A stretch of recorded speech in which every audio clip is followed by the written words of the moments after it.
A very common issue that people are faced with is trying to keep the dog out of certain areas in the house.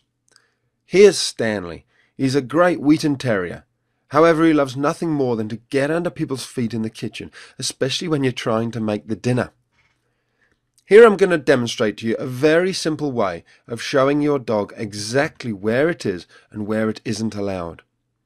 To Stanley's owners, it seems like either he doesn't know exactly where he's allowed or he doesn't care. I'd suggest it actually is a little bit of both.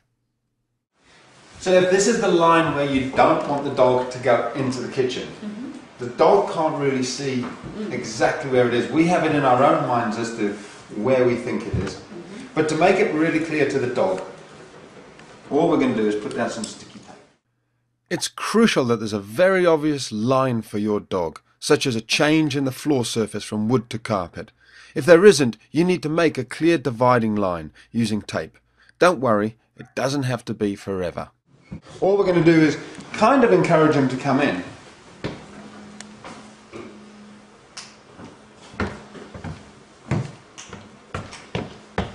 He already knows there's something up, there's a line there.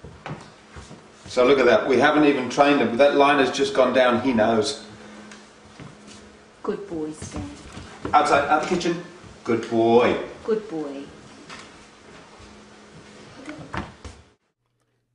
Here I'm demonstrating how clear the message is to Stanley. I'm dropping some food on the floor and he still doesn't come in.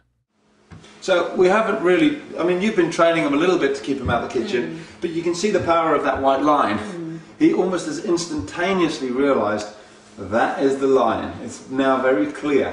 I don't know how you'll feel. Out the kitchen, out the kitchen. Good boy, good boy. Okay, so out of the kitchen when he backs off, praise him. When he's out the kitchen, we praise him. Now what we don't want to do is get him to think that every time he comes in here, if we chase him out, he gets a treat. We want him off the line. So we're actually going to say, out the kitchen, good boy. We don't want him in the kitchen at all. And he's not allowed to touch that line with his foot. Because what dogs love to do is just edge further and further and further into the kitchen. That has said to him, you don't even stand on the line. Okay. And he's saying, look, Oh. and you can see you can use any sort of energy to drive him out. Even just stamping your feet a little bit, moving towards him. Maybe, shh, out the kitchen, out the kitchen. Are you making sure you don't look at him, or are you looking I'm at not looking at him now to invite him in. Right. If you look at him, you invite him. So I'm deliberately ignoring him. And you can see he's good. Now, when he's being like that, that's a very good boy.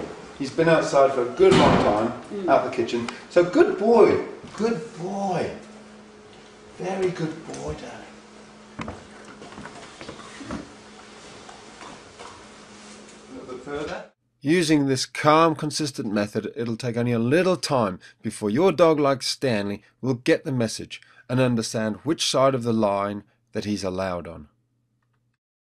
As with any training, it'll have maximum effect only if your dog listens to you because you're the pack leader and you've already implemented the 5 golden rules that are shown in the first section of the members site. If you aren't a member yet, then hopefully this will give you a clearer idea of how to communicate to your dog and how willing they are to listen to you when they respect all your decisions.